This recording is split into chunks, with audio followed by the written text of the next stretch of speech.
നമസ്കാരം, ഈസി അക്കൗണ്ട്സിലേക്ക് സ്വാഗതം. ഇത് ഞാൻ എടുക്കാൻ പോകുന്നത് +1 അക്കൗണ്ടിംഗ് ആണ്. അപ്പോൾ നമ്മൾ ആദ്യം തന്നെ ഇൻട്രൊഡക്ഷൻ ടു അക്കൗണ്ടിംഗ് ആണ് പറയാനായിട്ട് പോകുന്നത്. നമുക്ക് അക്കൗണ്ടിംഗ് എന്ന് പറയുന്നത് പുതിയൊരു സബ്ജക്റ്റ് ആണ് അല്ലെ, +1 കൊമേഴ്സുകാരെ സംബന്ധിച്ച് പുതുതായിട്ട് പഠിക്കുന്ന ഒരു സബ്ജക്റ്റ് ആണ്. അതുകൊണ്ട് തന്നെ എന്താണ് അക്കൗണ്ടിംഗ് എന്ന് അറിഞ്ഞാൽ മാത്രമേ നമുക്ക് ഈ സബ്ജക്റ്റ് കൂടുതൽ ഇനി അങ്ങോട്ട് പോകും തോറും നന്നായിട്ട് മനസ്സിലാക്കാനായിട്ട് പറ്റുള്ളൂ. അപ്പോൾ നമുക്ക് അക്കൗണ്ടിങ്ങിൻ്റെ ഇൻട്രൊഡക്ഷൻ എന്താണെന്ന് നോക്കാം. ആദ്യം തന്നെ എന്താണ് അക്കൗണ്ടിംഗ് എന്ന് മനസ്സിലാക്കുക. അക്കൗണ്ടിംഗ് എന്ന് പറഞ്ഞാൽ ബിസിനസ്സിൻ്റെ ലാംഗ്വേജ് ആണ്. അതായത് ഒരു ബിസിനസ് എങ്ങനെയാണ് പെർഫോം ചെയ്യുന്നത്, അതിന് ബിസിനസ്സിൻ്റെ ഇപ്പോഴത്തെ പൊസിഷൻ എന്താണ് തുടങ്ങിയ കാര്യങ്ങളെല്ലാം തന്നെ നമുക്ക് ഈ അക്കൗണ്ടിങ് എന്ന് പറഞ്ഞ ലാംഗ്വേജിലൂടെ മാത്രമേ ഒരാൾക്ക് മനസ്സിലാക്കാൻ പറ്റൂ. അത് സാധാരണക്കാരന് മനസ്സിലാക്കാനായിട്ട് സാധിക്കില്ല.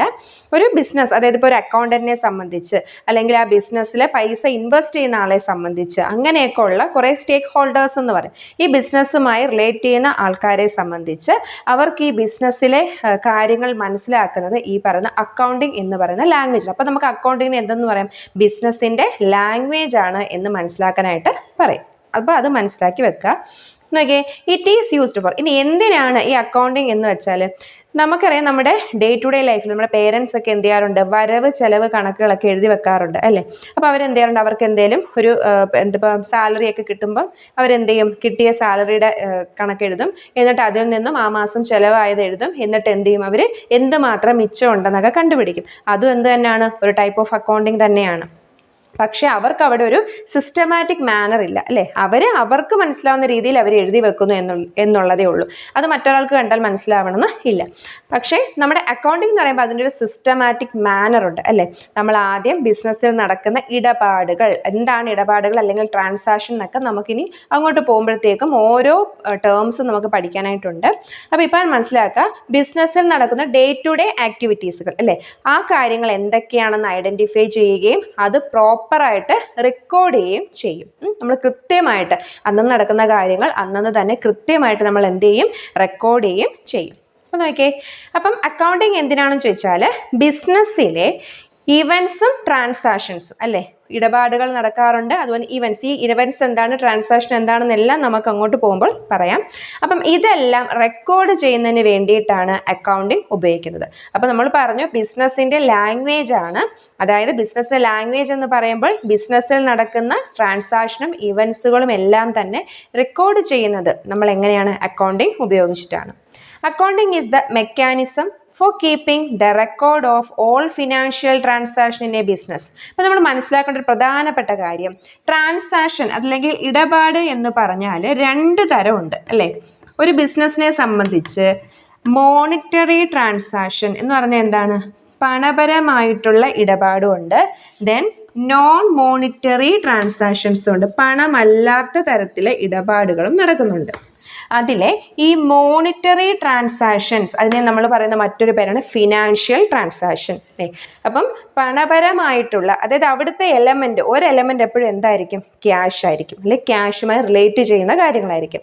അത്തരത്തിലുള്ള കാര്യങ്ങളെയാണ് നമ്മൾ എന്തെന്ന് പറയുന്നത്, മോണിറ്ററി ട്രാൻസാക്ഷൻ അല്ലെങ്കിൽ ഫിനാൻഷ്യൽ ട്രാൻസാക്ഷൻ. അപ്പം ഇങ്ങനെയുള്ള ഫിനാൻഷ്യൽ ട്രാൻസാക്ഷനുകളെ റെക്കോർഡ് ചെയ്യാൻ വേണ്ടി ഉപയോഗിക്കുന്ന ഒരു മെക്കാനിസമാണ് അക്കൗണ്ടിങ്. ചുരുക്കി പറഞ്ഞാൽ ബിസിനസ്സിൽ നടക്കുന്ന പണപരമായിട്ടുള്ള ഇടപാടുകൾ നമ്മൾ എന്ത് ചെയ്യും, റെക്കോർഡ് ചെയ്യുന്നത് ഈ അക്കൗണ്ടിങ് ഉപയോഗിച്ചിട്ടാണ്. Okay, in other words, where money is invested accounting is required for it accounting. ഇപ്പം നോക്കിയേ, ഇവിടെ പറയുന്നത് എവിടെയാണോ നമ്മൾ പണം ഇൻവെസ്റ്റ് ചെയ്യുന്നത് അല്ലേ, അവിടെ എന്താവശ്യമാണ്, അക്കൗണ്ടിങ് ആവശ്യമാണ്. കാരണം എപ്പോൾ നമ്മൾ പണം ഇൻവെസ്റ്റ് ചെയ്താലും നമ്മൾ അപ്പോൾ തന്നെ അത് എന്ത് ചെയ്യണം, റെക്കോർഡ് ചെയ്യണം എന്നാണ് അതിൻ്റെ അർത്ഥം. Accounting serve the functions of communicating useful information to the users of information. അതുപോലെ തന്നെ അക്കൗണ്ടിങ് നമ്മൾ പറഞ്ഞു, ബിസിനസ്സിൽ നടക്കുന്ന ഇടപാടുകളെല്ലാം ശരിയായി നമ്മൾ എന്തിനു റെക്കോർഡ് ചെയ്ത് വെക്കുന്നു. റെക്കോർഡ് ചെയ്യുന്നത് മാത്രമല്ല, അത് റെക്കോർഡ് ചെയ്യുന്നു, അതിനെ വേണ്ട രീതിയിൽ നമ്മൾ ക്ലാസിഫൈ ചെയ്യും. അതിനുശേഷം നമുക്ക് വേണ്ടുന്ന, അതായത് നമുക്കത് കണ്ടാൽ മനസ്സിലാവുന്ന രീതിയിൽ നമുക്ക് വേണ്ടുന്ന ഇൻഫർമേഷൻ കിട്ടുന്ന തരത്തിൽ അതിനെ മാറ്റും. അപ്പോൾ ഇവിടെ പറയുന്നത് അക്കൗണ്ടിങ് എന്ത് ചെയ്യുന്നുണ്ട്, ഈ ഇൻഫർമേഷൻ അല്ലെ, ഈ അക്കൗണ്ടിങ് ഇൻഫർമേഷൻ്റെ ഉപഭോക്താക്കൾ അല്ലെങ്കിൽ ആരാണോ ഈ അക്കൗണ്ടിങ് ഇൻഫർമേഷൻ ഉപയോഗിക്കുന്നത് അവർക്ക് വേണ്ടുന്ന യൂസ്ഫുൾ ആയിട്ടുള്ള കമ്മ്യൂണിക്കേറ്റ് ചെയ്യുക. അതായത് ഇപ്പം എന്നെ സംബന്ധിച്ച് ഞാൻ ഒരു ബിസിനസ്മാൻ ആണ്, ഞാൻ എൻ്റെ പൈസ എന്ത് ചെയ്യുന്നുണ്ട്, ബിസിനസ്സിൽ ഇൻവെസ്റ്റ് ചെയ്യുന്നുണ്ട് അല്ലേ. അപ്പം ഞാൻ ഈ ഇൻവെസ്റ്റ് ചെയ്യുന്ന പൈസ കൊണ്ട് എനിക്ക് ലാഭമാണോ നഷ്ടമാണോ, ബിസിനസ് നല്ല രീതിയിൽ മുന്നോട്ട് പോകുന്നുണ്ടോ എന്നെല്ലാം അറിയുന്നത് ഈ അക്കൗണ്ടിങ്ങിലൂടെയാണ്. അതായത് നമ്മൾ ഡെയിലി നടക്കുന്ന കാര്യങ്ങളെല്ലാം നമ്മൾ റെക്കോർഡ് ചെയ്ത് അതിനെ വേണ്ടുന്ന രീതിയിൽ ക്ലാസിഫൈ ചെയ്ത് അങ്ങനെ ഒത്തിരി സ്റ്റെപ്സുകളുണ്ട്, അതൊക്കെ നമുക്ക് പഠിക്കാനായിട്ടുണ്ട്. ഇതൊക്കെ ചെയ്ത് നമുക്ക് റിസൾട്ട് കിട്ടും. ഈ റിസൾട്ട് വെച്ചിട്ടാണ് ഈ ബിസിനസ്മാൻ ആയാലും ഈ ബിസിനസ്സുമായി ബന്ധപ്പെട്ടിട്ടുള്ള ആൾക്കാരായാലും എന്ത് മനസ്സിലാക്കുന്നത്, അയാൾ ഇൻവെസ്റ്റ് ചെയ്ത പൈസ നഷ്ടത്തിലല്ല, അല്ലെങ്കിൽ ആ പൈസയ്ക്ക് ശരിയായ റിട്ടേൺ കിട്ടും, അങ്ങനെയുള്ള കാര്യങ്ങളൊക്കെ മനസ്സിലാക്കാനായിട്ട് പറ്റുന്നത്. It is a tool for knowing the performance of a business in terms of profit and loss and its financial position. അപ്പോൾ മനസ്സിലാക്കുക, ഞാനിപ്പോൾ പറഞ്ഞ കാര്യം തന്നെയാണ്. ഒരു ബിസിനസ്സിനെ സംബന്ധിച്ച് ആ ബിസിനസ്സിൻ്റെ പെർഫോമൻസ് ഉദ്ദേശിക്കുമ്പോൾ എന്തായിരിക്കും, ആ ബിസിനസ് ലാഭത്തിലാണോ നഷ്ടത്തിലാണോ എന്നറിയാനും ഇപ്പോൾ ആ ബിസിനസ് ഏത് ഫിനാൻഷ്യൽ പൊസിഷനിലാണ്, അതായത് നമ്മളെ സംബന്ധിച്ച് ആ ബിസിനസ് ചിലപ്പം ഭയങ്കര നഷ്ടത്തിലാണ്, അപ്പോൾ അതിനെ സംബന്ധിച്ച് അതിൻ്റെ ഫിനാൻഷ്യൽ പൊസിഷൻ എങ്ങനെയായിരിക്കും, വളരെ മോശമായിരിക്കും അല്ലേ. നേരെ മറിച്ച് നല്ല ലാഭം അല്ലേ, വർഷം തോറും ലാഭം നല്ല രീതിയിൽ ഏൺ ചെയ്യുന്ന ഒരു ബിസിനസ് ആണെങ്കിൽ അതിന് നല്ല ഫിനാൻഷ്യൽ പൊസിഷനാണ് അല്ലേ. അപ്പോൾ അത്തരത്തിലൊക്കെ ഉള്ള ആ ഒരു ഇൻഫർമേഷൻ നമുക്ക് ഈ അക്കൗണ്ടിങ്ങിലൂടെ ലഭിക്കുന്നു. അപ്പം ഇത്രയുമാണ് അക്കൗണ്ടിങ്ങിൻ്റെ ഇൻട്രൊഡക്ഷൻ എന്ന് പറയുന്നത്. അപ്പോൾ അക്കൗണ്ടിങ് എന്ന് പറഞ്ഞാൽ എന്താണ്, ബിസിനസ്സിൻ്റെ ലാംഗ്വേജ് ആണ്. പിന്നെ ഞാൻ പറഞ്ഞു അക്കൗണ്ടിങ് എന്ന് പറയുമ്പോൾ നമ്മൾ ബിസിനസ്സിൽ നടക്കുന്ന ഇടപാടുകൾ റെക്കോർഡ് ചെയ്യുന്നത് മുതൽ നമ്മളുടെ ബിസിനസ്സിൻ്റെ റിസൾട്ട് കണ്ടെത്തി ആ ബിസിനസ്സിന് ലാഭമാണോ നഷ്ടമാണോ, അതുപോലെ തന്നെ ആ ബിസിനസ്സിൻ്റെ ഫിനാൻഷ്യൽ പൊസിഷൻ എന്താണ് എന്നുള്ള ആ ഒരു റിസൾട്ട് തരുന്നത് വരെയുള്ള ആ ഒരു പ്രോസസ്സാണ് എന്ത്, അക്കൗണ്ടിങ് എന്ന് പറയും. നമ്മളിനി ഡെഫിനിഷനാണ് പറയാനായിട്ട് പോകുന്നത്. അക്കൗണ്ടിങ്ങിൻ്റെ ഡെഫിനിഷൻ എന്ന് പറയുമ്പോൾ രണ്ട് ഡെഫിനിഷൻസ് പറയാനായിട്ടുണ്ട്. അതായത് ട്രഡീഷണൽ ഡെഫിനിഷനും ഉണ്ട്, മോഡേൺ ഡെഫിനിഷനും ഉണ്ട്. ഈ ട്രഡീഷണൽ ഡെഫിനിഷൻ എന്ന് പറഞ്ഞാൽ 1941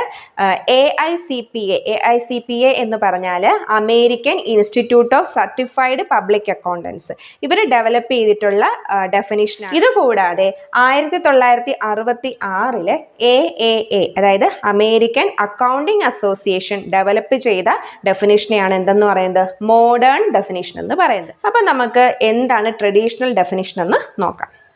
ഓക്കെ, ഞാൻ നേരത്തെ പറഞ്ഞു ട്രഡീഷണൽ ഡെഫിനിഷൻ ഓഫ് അക്കൗണ്ടിങ് അത് ഗിവൺ ചെയ്തത് ആരാണ്, AICPA ആണ്. അതായത് American institute of certified public accountants. Okay, എന്താണ് AICPA. ഇവരാണ് ട്രഡീഷണൽ അക്കൗണ്ടിങ് ഡെഫിനിഷൻ കൊണ്ടുവന്നത്. ഇത് കൊണ്ടുവന്നത് 1941. ഓക്കെ, ഇനി ട്രഡീഷണൽ ഡെഫിനിഷൻ നമുക്ക് നോക്കാം. ട്രഡീഷണൽ ഡെഫിനിഷൻ ഇങ്ങനെ, എന്താണ് അക്കൗണ്ടിങ് എന്നതാണ് പറയുന്നത്. ഇത്രയേ ഉള്ളൂ. അക്കൗണ്ടിങ് എന്ന് പറഞ്ഞാൽ ഒരു ആർട്ടാണ്. അതായത് അവിടെ എന്തൊക്കെയാണ് നടക്കുന്നതെന്ന് ചോദിച്ചാൽ റെക്കോർഡിങ്, ആദ്യം തന്നെ എന്ത് ചെയ്യുന്നു, റെക്കോർഡിങ് ചെയ്യുന്നു. പിന്നെ ക്ലാസിഫൈ ചെയ്യുന്നു. എന്തോ ക്ലാസിഫിക്കേഷൻ എന്ന് പറഞ്ഞാൽ നമുക്കറിയാം സിമിലർ നേച്ചറിലുള്ള കാര്യങ്ങളെയെല്ലാം ഒന്നിച്ചു കൊണ്ടുവരുന്നു അല്ലേ, അതിനെയാണ് ക്ലാസിഫിക്കേഷൻ എന്ന് പറയുന്നത്. പിന്നെ എന്ത് ചെയ്യുന്നു, സമ്മറൈസ് അല്ലേ, നമ്മൾ വിശകലനം ചെയ്യുന്നു. അതും എങ്ങനെയാണ്, ഇൻ എ സിഗ്നിഫിക്കൻറ്റ് മാനർ. ഇതൊക്കെ ചെയ്യുന്ന എങ്ങനെയാണ്, ഒരു സിഗ്നിഫിക്കൻറ്റ് മാനറിലാണ്. ഞാൻ നേരത്തെ പറഞ്ഞു വീട്ടിലുള്ള പേരൻസ് എന്ത് ചെയ്യാറുണ്ട്, വരവ് ചെലവ് കണക്കുകൾ എഴുതാറുണ്ട്, അത് അവരുടെ ഇഷ്ടത്തിനാണ് എഴുതുന്നത്. പക്ഷേ അക്കൗണ്ടിങ്ങിന് അങ്ങനല്ല. അക്കൗണ്ടിങ്ങിന് ഈ പറഞ്ഞ റെക്കോർഡ് ചെയ്യുന്നതും ക്ലാസിഫൈ ചെയ്യുന്നതും സമ്മറൈസ് ചെയ്യുന്നതും ഒക്കെ എങ്ങനെയാണ്, ഒരു സിഗ്നിഫിക്കൻറ്റ് മാനർ, ഒരു പ്രത്യേക രീതിയിലാണ്. And in terms of money, transaction and events which are in part at least of a financial character. നോക്കിയേ, നമ്മൾ പറഞ്ഞു എന്താണ്, റെക്കോർഡ് ചെയ്യുന്നു, ക്ലാസിഫൈ ചെയ്യുന്നു, സമ്മറൈസ് ചെയ്യുന്നു. ഇതൊക്കെ ചെയ്യുന്ന എന്താണ്, ഇൻ ടേംസ് ഓഫ് മണി, പണത്തിൽ ഉള്ള കാര്യം അല്ലെങ്കിൽ പണപരമായിട്ടുള്ള കാര്യമാണ്. ഞാൻ നേരത്തെ പറഞ്ഞു ബിസിനസ്സിനെ സംബന്ധിച്ച് പണപരമായിട്ടുള്ള കാര്യങ്ങളുണ്ട്, അല്ലാത്ത ഇപ്പം എക്സാമ്പിൾ പറഞ്ഞാൽ ബിസിനസ്സിലേക്ക് കുറച്ച് റോ മെറ്റീരിയൽസ്, എന്ത് റോ മെറ്റീരിയൽസ് എന്ന് പറഞ്ഞാൽ പ്രൊഡക്ഷന് വേണ്ടിയിട്ട് അല്ലെ, ഉൽപ്പാദനത്തിന് വേണ്ടിയിട്ട് നമ്മൾ അസംസ്കൃത വസ്തുക്കൾ വാങ്ങിക്കും. അതുണ്ടെങ്കിലേ നമുക്ക് എന്ത് ചെയ്യാം, അതിനെ നമ്മൾ പ്രോസസ്സ് ചെയ്ത് ഫിനിഷ്ഡ് ഗുഡ്സ് ആക്കാൻ പറ്റുള്ളൂ. അപ്പോൾ ഈ റോ മെറ്റീരിയൽസ് വാങ്ങിക്കുക എന്ന് പറയുമ്പം നമ്മൾ പൈസ കൊടുത്താണ് വാങ്ങുന്നത്. അതെന്താണ്, ഒരു മോണിറ്ററി ട്രാൻസാക്ഷനാണ്. ബിസിനസ്സിൽ ഒരു അക്കൗണ്ടന്റിനെ നിയമിച്ചു, ഒരു അക്കൗണ്ടന്റിനെ നമ്മൾ ഇന്റർവ്യൂ ചെയ്ത് നിയമിച്ചു എന്ന് പറഞ്ഞാൽ അവിടെ എന്തെങ്കിലും മോണിറ്ററി ട്രാൻസാക്ഷൻ പറയാൻ പറ്റും, അവിടെ പണം ടേംസ് ഓഫ് മണി ആണോ, അല്ല, അതെന്താണ്, നോൺ മോണിറ്ററി ട്രാൻസാക്ഷൻ. അപ്പോൾ ബിസിനസ്സിനെ സംബന്ധിച്ച് എന്തൊക്കെ ഇടപാടുകളുണ്ട്, മോണിറ്ററി ഉണ്ട്, നോൺ മോണിറ്ററി ഉണ്ട്. അതിൽ മോണിറ്ററി ട്രാൻസാക്ഷൻസ് മാത്രം നമ്മൾ റെക്കോർഡ് ചെയ്യുന്നു, ക്ലാസിഫൈ ചെയ്യുന്നു, സമ്മറൈസ് ചെയ്യുന്നു. ഓക്കെ, നോക്കിയേ, transaction and events which are in part at least of a financial character. ഇവിടെ എന്താ പറഞ്ഞിരിക്കുന്നത്?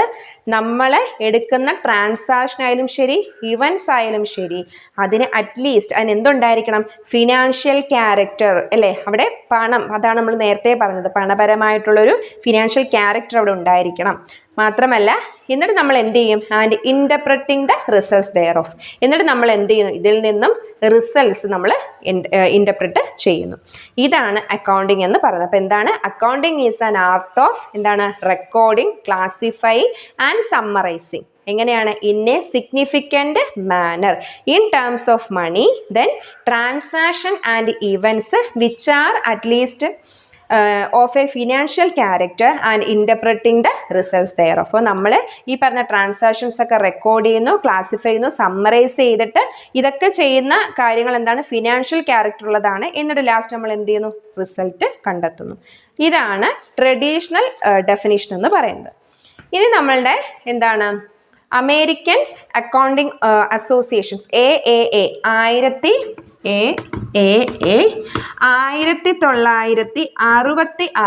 എന്ത് ചെയ്തിട്ടുണ്ട്? മോഡേൺ ഡെഫിനിഷൻ കൊണ്ടുവന്നിട്ടുണ്ട്. കുറേയും കൂടെ ഒക്കെ മാറ്റങ്ങൾ വരുത്തി. അക്കൗണ്ടിങ് എന്ന് പറഞ്ഞാൽ ഈ റെക്കോർഡിംഗ്, ക്ലാസിഫൈങ്, സമ്മറൈസിങ് എന്നതിനപ്പുറം കുറച്ചും കൂടി എന്താണ് മാറ്റങ്ങൾ കൊണ്ടുവന്നിട്ട് ഒരു ഡെഫിനിഷൻ കൊണ്ടുവന്നിട്ടുണ്ട്. നമുക്കത് നോക്കാം. അപ്പം നോക്കിയേ, it was given by AAA എന്ന് വെച്ചാൽ എന്താണ്? American accounting associations in the year 1966. 1966 ഇവർ ഡെഫിനിഷൻ കൊണ്ടുവന്നത്. അതായത് ഡെഫിനിഷൻ ഇങ്ങനെയാണ്, നോക്കിയേ, the dimension of accounting is much broader than the described above. നമ്മൾ ഇതിന് മുന്നേ പറഞ്ഞല്ലോ എന്താണ്? Traditional definition.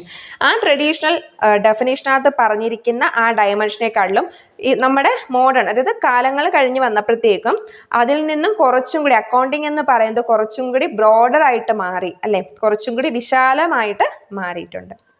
A widely accepted definition of accounting is given by the American Accounting Association in 1966, which treated accounting as. ഇനി നമ്മൾ പറയാൻ പോകുന്നത് എന്താണ് ഈ ഡെഫിനിഷൻ. അപ്പോൾ നമ്മൾ മനസ്സിലാക്കേണ്ടത് ഇതാണ് കൂടുതലായിട്ടും എന്ത് ചെയ്തിട്ട് അക്സെപ്റ്റ് ചെയ്തിട്ടുള്ളത്. അപ്പോൾ നോക്കിയേ, process of identifying, measuring and communicating economic information to permit informed judgments and decisions by the users of accounting information. പറഞ്ഞിരിക്കുന്നത് അക്കൗണ്ടിങ് എന്ന് പറയുന്നത് ഒരു പ്രോസസ്സാണ്. അവിടെ എന്തൊക്കെയാണ് നടക്കുന്നത്? ആദ്യം തന്നെ എന്ത് ചെയ്യുന്നു? ഐഡന്റിഫൈ ചെയ്യുന്നു. മറ്റേ നമ്മൾ എന്താ പറയുന്നത്? റെക്കോർഡ് ചെയ്യുന്നു എന്നാണ്. പക്ഷെ ഇവിടെ പറയുന്നതാണ് ഐഡന്റിഫൈ ചെയ്യണം അല്ലേ? ഇതൊരു ട്രാൻസാക്ഷൻ ആണ്. ബിസിനസ്സിൽ നടക്കുന്ന ഇടപാടുകളിൽ നമ്മൾ ഏതൊക്കെയാണ് ഫിനാൻഷ്യൽ ട്രാൻസാക്ഷൻസ് എന്നുള്ളത് നമ്മൾ എന്ത് ചെയ്യണം? ഐഡന്റിഫൈ ചെയ്യണം. അതിനുശേഷം അതിനെ മെഷർ ചെയ്യണം. ദെൻ കമ്മ്യൂണിക്കേറ്റിംഗ് എക്കണോമിക് ഇൻഫർമേഷൻ അല്ലേ? നമ്മൾ എന്ത് ചെയ്യണം? കമ്മ്യൂണിക്കേറ്റും ചെയ്യണം. എന്താണ്? Economic information to permit informed judgment and decisions by the users of accounting information. നമ്മളുടെ ഈ ഒരു അക്കൗണ്ടിങ് ഇൻഫർമേഷൻ അല്ലെ, ബിസിനസ്സിൽ നിന്നും കിട്ടുന്ന ഇൻഫർമേഷൻ ആർക്കൊക്കെയാണോ ഉപയോഗപ്രദമാകുന്നത് ആ വ്യക്തികൾക്ക് നല്ല തീരുമാനമെടുക്കാനും നല്ലൊരു ജഡ്ജ്മെന്റ് എടുക്കുന്നതിനും വേണ്ടിയിട്ട് അനുവദിക്കുന്ന തരത്തിലുള്ള എക്കണോമിക് ഇൻഫർമേഷൻ പ്രൊവൈഡ് ചെയ്യുകയും ചെയ്യുന്നതാണ് എന്ത്? അക്കൗണ്ടിങ് എന്ന് പറയുന്നത്. അപ്പോൾ നമ്മൾ നേരത്തെ പറഞ്ഞതിനകത്ത് എന്താണ്? റെക്കോർഡിങ്, ക്ലാസിഫൈങ്, സമ്മറൈസിങ്, പിന്നെന്താണ്? റിസൾട്ട്സ് ഇന്റർപ്രറ്റ് ചെയ്യുന്നു എന്ന് മാത്രമേ പറഞ്ഞോളൂ. ഇവിടെ പറയുന്നത് എന്താണ്? ഈ ഒരു റിസൾട്ട്സ് വെച്ചിട്ട് ഈ അക്കൗണ്ടിങ് ഇൻഫർമേഷൻ ഉപയോഗിക്കുന്ന ആൾക്കാർക്ക് നല്ലൊരു തീരുമാനം എടുക്കാനും കഴിയണം. അപ്പം മറ്റേ നിന്നും കുറച്ചും കൂടി എന്താണ്? ഒരു ബ്രോഡർ ലെവലിലോട്ട് മാറിയിട്ടുള്ളൊരു ഡെഫിനിഷനാണ് ഏത്? മോഡേൺ ഡെഫിനിഷൻ എന്ന് പറഞ്ഞു. ഈ രണ്ട് ഡെഫിനിഷനും ഇമ്പോർട്ടൻ്റ് ആണ്. രണ്ട് ഡെഫിനിഷനും നന്നായിട്ട് പഠിക്കുക. അപ്പം ആദ്യത്തെ ഡെഫിനിഷൻ ഇത്രയേ ഉള്ളൂ. ഞാൻ നേരത്തെ പറഞ്ഞ കാര്യം തന്നെയാണ്. എന്താണ്?